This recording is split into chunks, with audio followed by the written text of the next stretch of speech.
राधे राधे आप सभी को। कैसे हो आप सभी लोग? आशा करती हूँ आप सभी परम मंगल में होगे, स्वस्थ होगे, अच्छे होगे। तो कल है अमावस्या। देखिए, ये जो अमावस्या है जिसको कुश ग्रहणी अमावस्या बोलते हैं, ये जो अमावस्या होती है, ये इसमें ना कुशा तोड़ना बहुत ज्यादा आवश्यक होता है।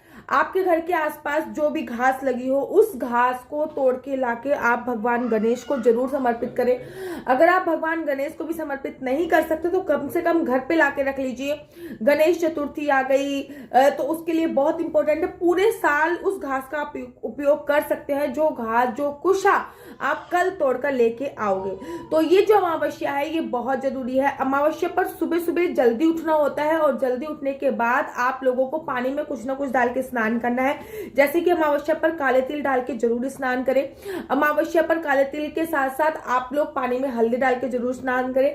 अमावस्या पर गंगा जल डाल के जरूर स्नान करें। ये तीन चीजें डाल के अगर आप अमावस्या पे स्नान करोगे तो बहुत बहुत ज्यादा चमत्कारी इसका जो रिजल्ट होता है वो मिलता है। अमावस्या पर पीपल पे एक दिया अवश्य जलाया करें। चाहे अमावस्या रविवार की पड़ रही है तो रविवार को भी दिया जला के आ जाए, बाकी कुछ नहीं करना।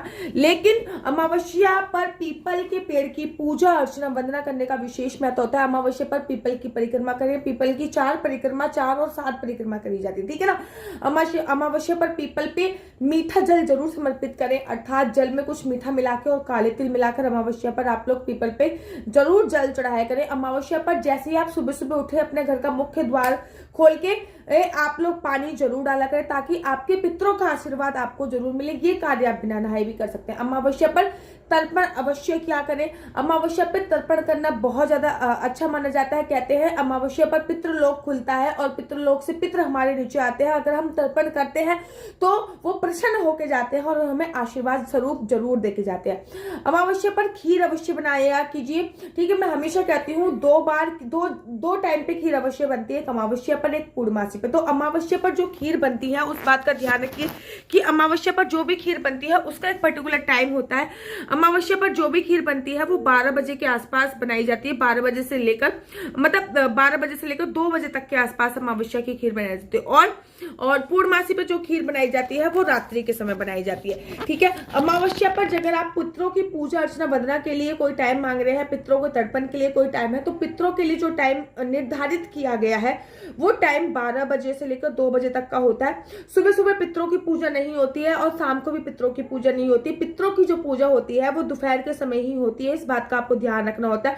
अमावस्या पर ब्राह्मणों को अगर आप जमाते हो और ब्राह्मण आपके घर से खुश होके जाते हैं और ब्राह्मणों को एक तुलसी देते हो और वो तुलसी सटक जाते हैं, तो समझ लीजिए आपके पितरों को उस लोक पे, आपके पितृ जो होते हैं वो उनकी भी उस लोक में कोई ना कोई इच्छा जरूर पूरी होती है। देखिए, अमावस्या पर कुछ ऐसे कार्य होते हैं जो आपको बिल्कुल भी नहीं करने चाहिए। जैसे कि अमावस्या पर आपको आवश्यकता ना हो तो बहुत लंबी यात्रा नहीं करनी चाहिए। अमावस्या पर कोई भी नई गाड़ी नहीं करनी चाहिए। अमावस्या पर कोई भी नए मकान की डील नहीं करनी चाहिए। अमावस्या पर संतान प्राप्ति के लिए किसी भी प्रकार की संभोग क्रिया नहीं करनी चाहिए। अमावस्या पर मुंडन इत्यादि नहीं करना चाहिए।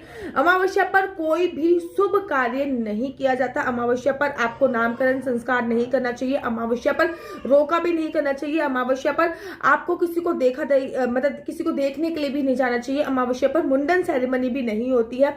अमावस्या पर बाल भी नहीं धोए जाते हैं। अमावस्या पर संभोग इत्यादि क्रिया भी नहीं करनी चाहिए। और तो अमावस्या पर आप लोग कर क्या सकते हैं? अमावस्या पर जो मुख्य चीजें होती हैं वो ये करनी चाहिए। अमावस्या पर पितरों के लिए तर्पण अवश्य करना चाहिए। अमावस्या पर ब्राह्मणों को भोजन अवश्य कराना चाहिए।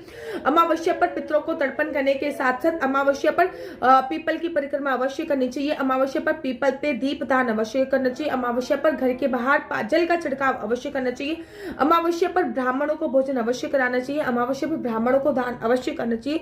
अमावस्या पर अपने घर का कूड़ा अवश्य निकालना चाहिए। अमावस्या पर गरीबों को कुछ चीज दान आपको अवश्य और अवश्य करनी है। तो कल है कुश ग्रहणी अमावस्या, जो कि बहुत सर्वोत्तम अमावस्या है। उसके बाद तो देखिए सर्वपित्र अमावस्या आएगी, जो कि साल की सबसे बड़ी अमावस्या होगी। इसके बाद आएगी, वो अभी नहीं आएगी, इसके बाद आएगी जो सर्वपितृ अमावस्या। तो अमावस्या एक ऐसा टाइम होता है जब हमारे पितृ धरती लोक पर आते हैं। वैसे भी अभी पितृपक्ष प्रारंभ होने वाला है, कुछ दिनों से, इस मंथ के एंड से पितृपक्ष प्रारंभ होगा। लेकिन अगर आप पितृदोष से पीड़ित हैं तो अमावस्या एक ऐसी तिथि होती है जिसपे तिल के तेल का दिया जला के आप पितरों के नाम का तिल के तेल का दिया जरूर जलाएं और उसमें काले तिल जरूर डालें। जब भी आप पितरों को तर्पण कर रहे हो तो मीठे जल के साथ साथ उसमें काले तिल जरूर डालें। काले तिल से पितरों का तर्पण बहुत अच्छी तरीके से हो जाता है। आशा करती हूँ कि आपके लिए ये वीडियो बहुत हेल्पफुल रही होगी। अगर आपको ये वीडियो अच्छी लगती है तो आप अपना यूट्यूब चैनल हरि बोल को लाइक शेयर सब्सक्राइब करना बिल्कुल भी मत भूलिए। तब तक के लिए मुझे दीजिए इजाजत। हरे कृष्णा, हरि बोल।